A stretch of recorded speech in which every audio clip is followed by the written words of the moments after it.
Welcome to Samna blog. আর ফুলকো শাক, ডাঁটা আর আলু, পুকুরের দেশি মাছ দিয়ে ঝোল করব। প্রথমে আমি ডাঁটাটা কেটে নেব।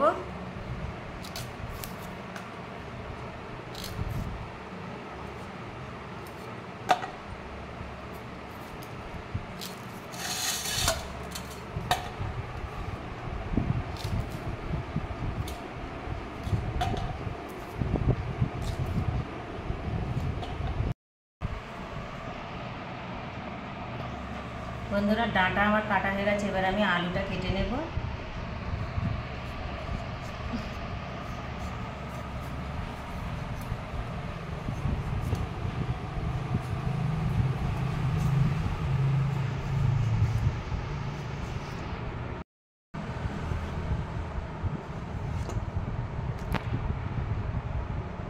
শাকটা আমার বাছা হয়ে গেছে। ফুলকো শাক, ডাঁটা, আলু, দেশি পোনা মাছের ঝোল করবো এক্ষুনি।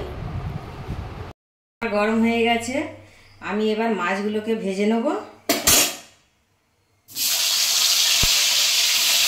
আগে ভাজা ছিল, একটু গরম করে নেব।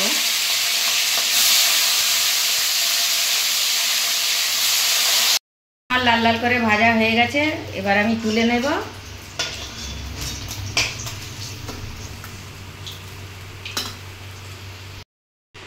ওই তেলে দিয়ে দেবো ফোড়ন,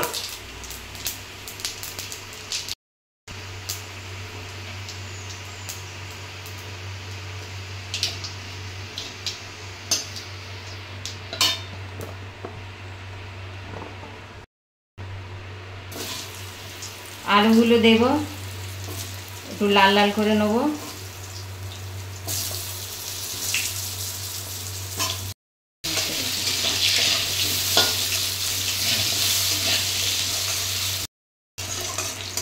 আলুটা আমার লাল লাল হয়ে গেছে, এবার ডাঁটাগুলো দেব।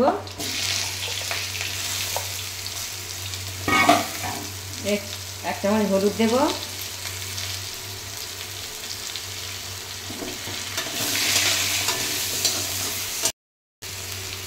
দুটো কাঁচা লঙ্কা দেব, এক চামচ আদা দেব,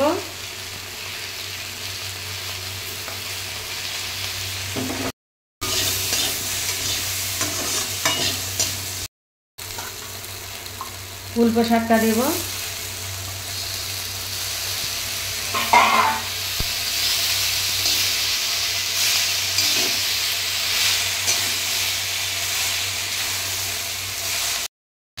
এক চামচ লবণ দেব। তাদের স্বাদ অনুযায়ী আপনারা লবণটা দেবেন।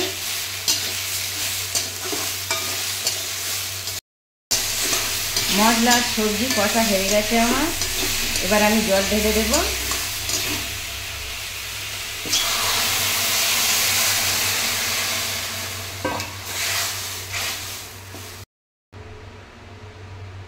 এবার আমি ঢাকা দেব। আলুটা আমার সিদ্ধ হয়ে গেছে, এবার আমি মাছগুলো দেব।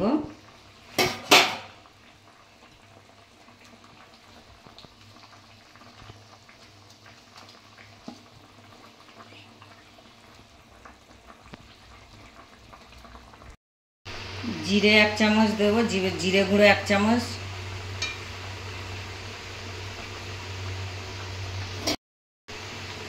এক মিনিট ঝোলটা ফুটিয়ে নেব। মশলা দেওয়া আমার হয়ে গেছে।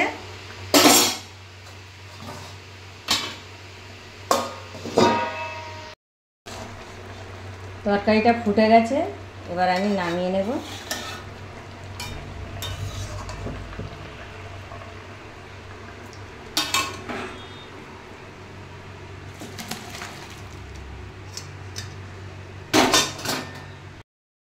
বন্ধুরা, আমার এই রেসিপিটা যদি আপনাদের ভালো লেগে থাকে তাহলে লাইক, শেয়ার, সাবস্ক্রাইব করে দেবেন।